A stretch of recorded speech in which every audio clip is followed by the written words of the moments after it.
Coach, how do you think the bounce back was today in practice, especially with the day off yesterday? It was good. I tell you, our guys have been engaged, they're connected, they've done stuff together since the summertime. All that stuff I'm not concerned about. Obviously, for me, there's some X's and O's that we can clean up and stay engaged with longer than what we're doing. You know, we watched film at length today, and the guys could see. We showed a couple of clips of them not doing it.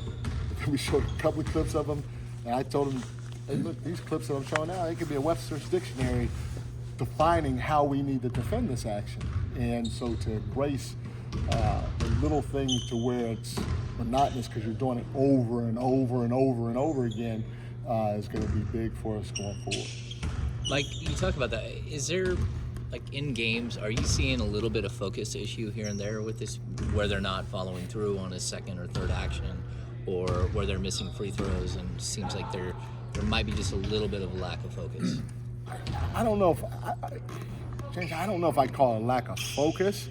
I don't know if we fully embraced the details that you have to embrace in order to stay at a high level. You know, because we all know no matter what you do, no matter what walk of life you're in, there are details that are extremely important that if you do them over and over and over again, it can get kind of boring, you know, and it's hard sometimes to continue to embrace it as long as you need to in order to come out on top. And maybe you can say lack of focus or whatever, but I would be more apt to say if you embrace it and you really appreciate it, it can help you lock in for 48 minutes a little bit better than what we're doing right now. It seems like a lot of times some of the big differences in your defense is how you're executing on the guys you have labeled hot or not, and the closeouts varying on that. And obviously it's sort of player dependent, but from your experience and how many people you've coached, how difficult is that to stay locked in with everything happening so fast? Well, it's a lot harder today than what it was 2 years ago or 10 years ago or 20 years ago, because the offenses were completely different. And I said this in my press conference the other day, and I wish I would have found it to talk more in depth about it. But again, there are six, 7, 8 teams maybe that are on pace to historically break what was already a historic offense last year. You know, we're around the same area as we were offensively this year, and I say that because we've had a lot more injuries and we've had a lot more stuff that we had to deal with this year than we have in the past, but we're still relatively in the same area offensively, but we're 13th, I think. And you know, like last year, if we were in season last year, we'd be a top 5, probably for sure top 10 offense, but possibly a top 5 offense based on our numbers this year, and we don't think we've played well on that end of the floor. So I would say it's more a product of everybody's offenses getting a lot better and being a lot harder to guard, because in the Milwaukee game we didn't do a good enough job getting their hot shooters off the line. They have a lot of them, and they played a lot of them. Last night, like TJ, it was TJ getting off the line. Even our closeouts to him at times, our angles weren't good. And he's a great player, especially for everything that he brings to the table physically. But you'd rather see, you live with a late contest on a 3, so that means you close out short trying to catch his right-hand drive than anything else. But he was crafty enough and quick enough to do what he wanted to do, whether it was us closing out to him after being in the shrink position or him coming off of a ball screen and us guarding him in a one-on-one situation, because it was a small, and we were supposed to switch at that time. Coach, how important it is, to have a few days off, until Monday, compared to, having that road trip and coming back in, then have to be a little refreshing, would you say? Yeah, obviously everybody plays at 82 and everybody has a tough schedule, but the last stretch, and that's what makes the game so tough. You hope you get the Milwaukee, but you don't on a last-second shot. You hope you get Phoenix, but you don't because we weren't great defensively down the stretch, nor were we good offensively down the stretch. But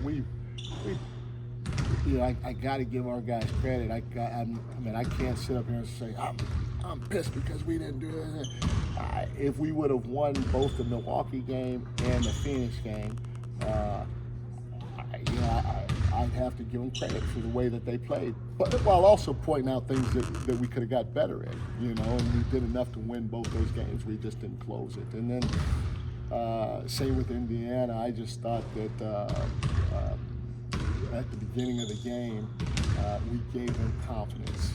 And, they're in the NBA just like us and anybody else. And when a team gets confident or individuals get confident at this level, it's hard to stop. So we've done some really good things. And I sit here and I'm watching the film, I'm watching the game, and I see it. And then we kind of go away from it from a little bit. And then we get back to it, and it's not enough to win the game. And so that's what makes it tough. Having said all that, you take the rest so you can kind of sit back and take a deep breath, clean up some things. You can get a little rest mentally and physically for your for the next stretch, and then you go forward. But again, everybody kind of goes through it. Did you employed the trap and full court press in the last 2 or 3 minutes of that Indiana game? How do you feel about that too? Because it was working toward perfection. I mean, you got a couple spots in there, and I think you closed the game into about 3 and stuff. How do you feel about that type of defense at that range? Well, this is just me personally. I don't think you could do that for an entire game. Because you're going to give up some wide open looks, so you're going to give up possibly some dunks if teams execute versus that well, and you're going to tire your guys out if you try to do it for most of the game. But again, I got to give our guys credit, and there's no moral victory here, but we're down double digits, and our guys literally fought until the end of the game, and they gave us a chance to win by bringing it to a one-possession game. So they did a tremendous job of executing it, flying around, trying to cover for one another, going for steals at the right time. There was one time that they called a foul on Kev that I don't know if it was a foul or not, but that was tough because they weren't scoring, and it gave them a chance to get two points really easy with a lot of time still left. But other than that, I thought our guys did a fantastic job of fighting and trying to give ourselves a chance at the end of the game. DeAaron's efficiency has dropped a little bit this month. Obviously, he was scoring 30 a night. How's he doing? Is he a little dinged up right now? How do you think he's holding up at this point in the season? I think it's fine. I mean, this is a long season, 41 games. We're at the 41 game mark. He probably is dinged up, but everybody is, and I know I've played him more minutes than I've wanted to, and I got to be conscious of that. Same with Domas. I probably played him more minutes than I've wanted to as well, and maybe Malik too in terms of the length or the stretch of the minutes. But Fox isn't going through, I don't think, anything that other guys are around the league are going through right now at this point in the season. Sure. Mike, Go for it. Mike, the last couple of games have been close losses. Yep. And you had a lot of lopsided losses before that. Is there a lot more as a coach to look at and to talk about when you have these tight losses and you can point to specific things where you can clean up, as opposed to some of the bigger losses where, sometimes you just want to burn the tape? Yeah, 100%. First of all, I don't want to lose. Nobody wants to lose, okay? But with some of the losses that we've had, and we may have them again, I don't know, but you don't like to see that because it can be really disheartening, and more importantly, what I think is extremely important is it can impact your belief. Because again, everybody's in the NBA, and a lot of times, and so that everybody's a really good player and or a really good team. They have the potential at least. And a lot of times what it boils down to is who has the strongest belief. when you have two good teams. And when you have a little lull, when you hit a little lull during the course of the game, are you that confident? Do you believe that strongly in yourself and your group that, hey, they just made their run, now we're going to make our run? And so tight ball games allow that belief to really stay there.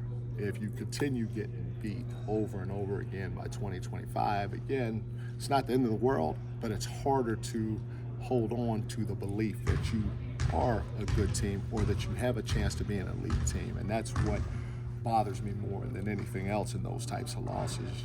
You still teach and you still try to work to get better in the blowouts, but at the end of the day, you worry more about the belief part than anything else, and that can have a huge impact on where you guys finish in the season than if it's a tight ball game and you're teaching and you end up losing in situations like that. Mike, any NFL predictions for tonight?